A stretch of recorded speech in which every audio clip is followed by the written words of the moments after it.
안녕하세요, 보공입니다. 오늘은 코스피 200 지수 편입 종목 전략을 가지고 왔습니다.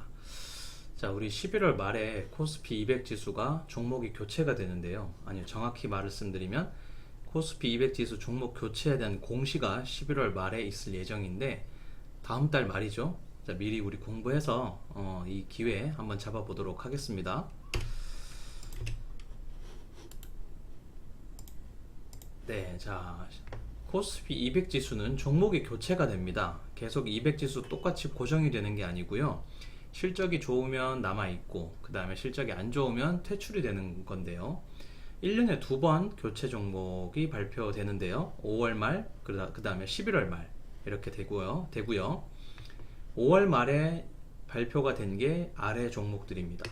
그러니까 200 지수에 편입된 종목이 이렇게 5개, 제외된 종목이 하나, 둘, 셋, 넷, 다, 7개가 제외가 됐네요. 이렇게 해가지고 200 지수가 편입이 됐고, 편입 제외가 됐고요. 실제로 이렇게 이제 교체된 게 거래가 되는 날은 6월, 그 다음에 12월 두 번째 목요일에 다음 거래일에 교체됩니다.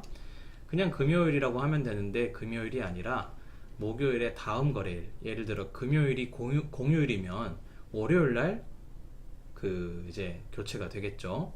자, 그런데 여기에 비밀이 하나 있다는 겁니다. 비밀도 아니죠. 느낌은 왠지 그럴 것 같잖아요. 근데 요거를 활용하면 초과 수익, 우리가 수익을 볼 수 있다는 겁니다. 좀 자세히 볼게요.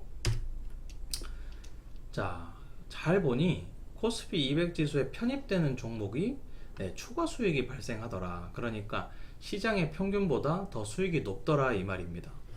코스피 200 지수의 신규 편입 종목은 초과 수익이 발생하고, 반대로 제외 종목, 그러니까 여기서 빠지는 종목은 초과 손실이 발생한다는 거죠. 근데 사실 생각해보면 200 지수에 들어가고 나가고는 실적과는 무관한 겁니다. 그런데도 불구하고 이런 이벤트로 편입이 되고 안 되고 발생을 한다는 거죠. 자, 그러면 우리가 여기서 어떤 전략을 세울 수 있냐면, 신규 편입 종목은 매수를 하고 제외 종목은 매도로 대응을 하면 되겠죠. 이걸 하나의 전략으로 볼 수 있을지 모르겠지만 한번 생각해 봅시다. 자, 코스피 200 종목 교체 공시 시점부터 변경일 직전까지 3주 동안만 유효한 전략이라는 겁니다. 이게 뒤에 이제 제가 주가 흐름을 표시하는 그래프 차트를 보여드릴 텐데, 자, 그런데 어쨌든 변경일 직전에 수익률이 반전을 한다는 거죠. 그래서 변경일 이후에는 이 전략을 사용하면 안 됩니다. 수익률이 떨어지거든요. 좀 구체적으로 보겠습니다. 이런 차트를 보면 눈에 좀 쉽게 띄죠. 쉽게 확인할 수 있죠. 지금 여기 0일이 바로 변경일이고요. 여기 이 시점이 공시일입니다. 대략 한 3주 정도 된다고 했으니까 한 21일 이전, 한 이 정도에 지금 이제 주가가 벌어지고 있죠. 지금 파란색 선은 제외 종목이고 빨간색 선은 편입 종목입니다. 처음에는 비슷하다고 가정을 할게요. 그런데 이제 30일에 한 달 전에는 비슷한데 점점 벌어지죠. 자, 그런데 발표가 되고 나서부터는 본격적으로 벌어지기 시작합니다. 제외 종목은 하락하기 시작하고요. 편입 종목은 상승을 하기 시작합니다. 그런데 잘 올라가다가 변경일 되면 살짝 떨어졌다가 또 이제 변경되고 나서 살짝 오르지만 계속 떨어지는 걸 볼 수 있죠. 그 다음에 여기는 떨어졌다가 변경일부터 다시 올라가는, 물론 그 전부터 올라가지만 뭐 좀 쉽게 설명하자면 변경일 기준으로는 올라간다는 걸 알 수 있습니다.